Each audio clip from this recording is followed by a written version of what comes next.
મિત્ર ગુજરાતીમાં ઘણું સ્વાગત છે. નિફ્ટી આજે ઓલ ટાઈમ હાઈ લગાડી દીધો છે. આપણી પ્રિડિક્શન હતી પ્રિડિક્શન પ્રમાણે, અને જ્યાંથી પ્રિડિક્શન લીધી હતી ત્યાંથી જ માર્કેટ રિવર્સ થયું છે. તો હવે આવનારા સમય માટે શું રહેશે નિફ્ટીના બાઇંગ ઝોન, સેલિંગ ઝોન, અને આગળ શું થશે નિફ્ટીનું? તો આજનો આ વિડીયો ખૂબ જ સરસ છે. તો આપ સૌ મેં મારા નવા જ વિડીયોમાં ઘણું ખૂબ ખૂબ સ્વાગત છે. તો હવે આજે ચર્ચા કરશું કે હું આપનો છું માર્કેટ મિત્ર ગુજરાતીમાં આપનું ઘણું સ્વાગત છે. તો ગઈકાલે આપણે જે ચર્ચા કરી હતી એ ચર્ચા પ્રમાણે માર્કેટે ઓલ ટાઈમ હાઈ લગાડી દીધો છે, અને જે લેવલથી ઓલ ટાઈમ હાઈ લગાડ્યો એ લેવલ આપણે સૌથી પહેલા જ ડિસ્કસ કરી લીધા હતા કે જો માર્કેટને રિવર્સલ થવું હશે તો 0.4 લેવલ પાસેથી થઈ જશે. તો 0.4 લેવલ પાસે ગઈકાલે શુક્રવારે શું કર્યું? 0.4 પાસે લેવલ પાસે લિક્વિડિટી ક્રિએટ કરી, લિક્વિડિટી બનાવી, લિક્વિડિટીને અહીંયા ટ્રેપ કરી, પછી માર્કેટ ઓલ ટાઈમ હાઈ લગાડી દીધો. તો ઓલ ટાઈમ હાઈ જે માર્કેટે લગાડ્યો છે એના માટેના આપણે જે સિનારીઓસ ડિસ્કસ કરીએ તો માર્કેટ અત્યારે છે ઓલ ટાઈમ હાઈ પાસે. તો હવે મેજર જે આપણું જે માર્કેટ છે એ માર્કેટ ચાલે છે સેન્ટિમેન્ટ ઉપર. તો સૌથી પહેલા એ વસ્તુને યાદ રાખવાની. પ્લસ બીજું કે માર્કેટ જો કાલે રિલેક્શન થશે એટલે માર્કેટ કોઈ પણ પ્રકારની પ્રાઇસ એક્શનને ફોલો કરશે નહીં. સીધો મોટો મૂવ આવી જશે, સીધો ડાઉન મૂવ આવી જશે. તો કાલે જો રિસ્કી ટ્રેડર હશે, રિસ્કી ટ્રેડર્સ એ જ માર્કેટને પ્લે કરે. સેફ પ્લેયર માટે કાલનું માર્કેટ છે નહીં. એક વસ્તુને યાદ રાખવી ગળે બાંધીને. તો આપણા નિફ્ટી માટે શું બાઇંગ ઝોન છે, શું સેલિંગ ઝોન છે, એના વિશે આપણે ડિસ્કસ કરી લઈએ. તો બાઇંગ ઝોન ને સેલિંગ ઝોન કાઢતા પહેલા આપણી પાસે કોઈ રેઝિસ્ટન્સ છે ખરો? મોટો રેઝિસ્ટન્સ આ છે આજનો ડે હાઈ. આજનો ડે હાઈ જો માર્કેટ સેન્ટિમેન્ટ ઉપર ક્રોસ કરે તો મે બી માર્કેટ ન્યૂ હાઈ લગાડી શકે છે.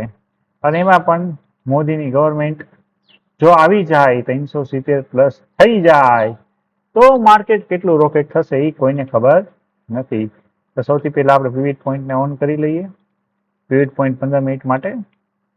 તો 15 મિનિટ માટે મોટા R5 લેવલ ઉપર છે, અને ડે ટાઈમ ફ્રેમ ઉપર જો આપણે વિવિધ પોઈન્ટને યુઝ કરીએ તો વિવિધ પોઈન્ટનો પહેલો ટાર્ગેટ થાય છે 23,700 રેઝિસ્ટન્સ, અને એનાથી પણ પહેલો ટાર્ગેટ છે રેઝિસ્ટન્સ R3 24,445, અને એ જો વીક ટાઈમ ફ્રેમ ઉપર લગાડી તો પહેલો R2 થાય છે 25,000 રૂપિયા, 25,000, અને એના પછીનું જો લેવલ્સ આવે તો એ છે 28,000 માટે બેંક નિફ્ટીનું વીકલી ટાઈમ ફ્રેમ ઉપર. તો ડેલી ટાઈમ ફ્રેમમાંથી આવી જશું.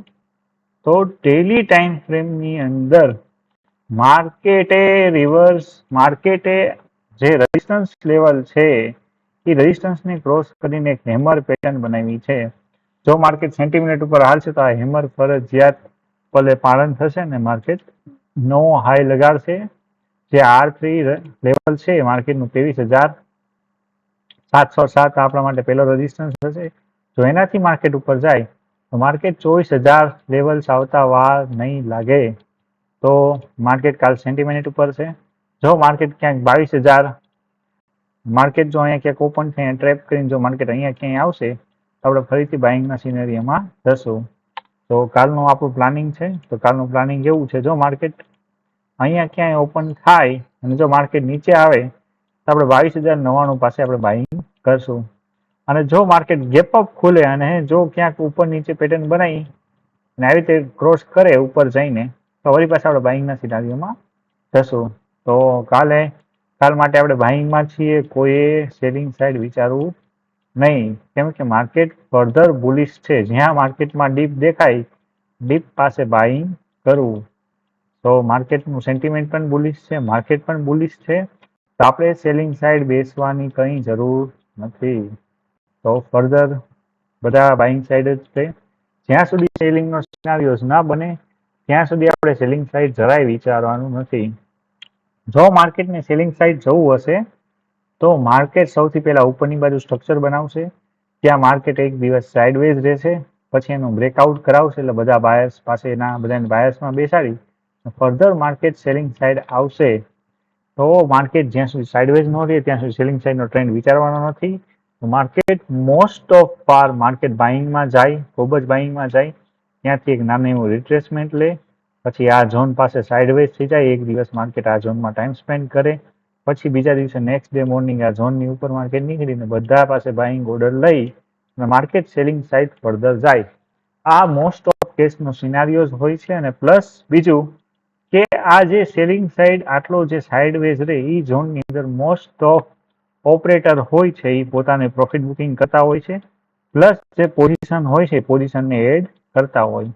સો એટલે માર્કેટ સાઇડવેઝ રહે છે અને બધા એવી રીતે કામ કરે છે. પણ આપણે ઓપરેટરની લેવલે જ થિંકિંગ કરવાની ને આપણે ઓપરેટર સાથે ટ્રેડ લેવાનો, એટલે જ આપણે આ મોટો ટ્રેડને કેપ્ચર કરી શક્યા. જ્યાંથી જ આપણે કીધું હતું ત્યાંથી જ આપણને એક સારો એવો બાઇંગ ઝોન મળ્યું. તો further thank you very much બધાને. ખૂબ જ સારું આજે માર્કેટની હાઈ લગાડ્યો, બધાને કોંગ્રેચ્યુલેશન બધા ટ્રેડરને. સો આપ અમારી સાથે જોડાઓ. ખૂબ ખૂબ આભાર.